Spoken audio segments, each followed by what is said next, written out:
In 1961, the MIT Computer Center, faced with increasing demand for its IBM 709 computer, introduced the Compatible Time Sharing System, or CTSS. Using this system, multiple users could access a shared computing environment. CTSS introduced a number of groundbreaking features such as email, file sharing, and instant messaging, along with the first computer password. Because each user had their own files, the system needed to be able to distinguish between them and to present only the materials authorized to them. Each user would authenticate themselves with a unique password, which the system would verify against a master password list, granting the relevant access and allocating a set amount of computing time. It was this time restriction which prompted the first password hack. In 1966, an enterprising PhD researcher looking for ways to increase his 4-hour-a-week time allotment discovered that a simple print file request initiated using a punch card could be used to print the master password list. And in the first instance of hackers sharing passwords, he gave out a few copies of the list to ensure the unauthorized access could not be traced back to him. But that was a long time ago. So computer security must have come a long way since then. Well, not quite. Passwords are still the most commonly used method of authentication. And while the punch card doesn't work anymore, passwords are commonly stored in Word documents, on Post-it notes, or are just very easy to guess. 30 years after the first one, this was the most common computer password. And in 30 years since then, we've graduated to this. While cyber criminals have graduated to theft on a global scale, there are a number of steps you can take to prevent cyber criminals from gaining access to your private information or your organization's confidential data. The first and most important is still having a strong password. To create one, it's important to understand the techniques used by cyber criminals.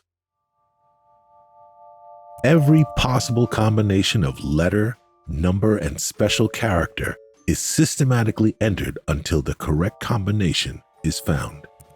An 8-character password using a combination of upper and lowercase characters has 53 trillion million possible combinations. However, with modern computing power, that could take just 22 minutes to crack. Which brings us to Rule 1, make it long. The more characters, the longer it takes to crack. A form of brute force attack, a dictionary attack saves time by starting with dictionary words combined with commonly used passwords and common character replacing patterns. Any password relying on these techniques can be cracked almost instantly. So make your password uncommon or random. Do look up the most commonly used passwords. Don't use any of them or anything like them. If your login password is obtained by a criminal, they won't stop at accessing one platform. They'll try it on others, and if they get access to your email, they'll use that to reset the passwords on the accounts they couldn't access. Rule 3. Make it unique. Use different passwords for different accounts, and always keep work and personal accounts separate. There are websites available that will allow you to check if your login details have been compromised in any data breaches. The easiest way for a criminal to get your password is if you hand it to them. They will research your social media accounts, concoct scenarios, pose as a trusted individual, and ask you to hand over your login credentials, most commonly through phishing emails and fake websites. So never share your password, do not store it in a document, write it on a Post-it note, assemble it from publicly available information, or provide it to another individual, no matter who they claim to be. And because a password you can't remember can't authenticate you, Rule 5, make it memorable. It's easy to say, just create multiple, long, random passwords and memorize them without ever writing them down. In practice, it's very difficult and has led back to password reuse and post-it notes. Many governing and regulatory bodies now recommend using the 3 random words method, also known as think random or passphrase. Select 3 or more words at random. Choose words that are memorable but not easy to guess, related to you personally, or related to the account you're logging into. This will create a passphrase that is long enough to be secure, but memorable enough to scrap the post-it note. Some accounts may require numbers and special characters or include a character limit, so you may need to adjust this method of password creation to suit your requirements. Consult your company's IT policies for guidance. Password managers offer a great combination of password complexity and ease of use. Passwords that are very long, random, unique, and easy to remember because you don't have to remember them. You create one secure master password, and the password manager can generate, store, and autofill passwords for all your other accounts.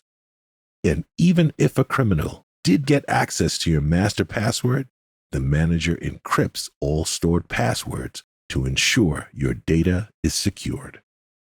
Password managers are highly recommended by cybersecurity experts for both personal and business use. Check with your IT department for guidance on the use of password managers in your organization. A strong password is one factor of authentication, but many websites and applications now use two-factor authentication, 2FA, or multi-factor authentication, MFA. An additional piece of evidence or factor is required before access is granted. There are different types of factors that can be used. Something you know, like a password, PIN, pattern, or security question. Something you have, a phone, product key, or hardware token. Something you are, fingerprint, or voice recognition. Somewhere you are, your location can also be used as a verification method. The most common method uses an authenticator app on a mobile device. You can download the app and add a phone to your account. Anytime you want to log into that account, a confirmation request is sent, requiring you to have your phone on hand. Another common method involves codes being sent via a text message to your phone number. However, these can be intercepted and are a less secure option. For many sensitive accounts, like bank accounts or your work accounts, MFA is enabled automatically. For others, you may have to enable it manually, and it is highly recommended to do so. A long, random, unique password that's never shared but easy for you to remember, combined with turning on all available authentication measures on all of your accounts, both work and personal, will ensure that the only person with access to your confidential data is you.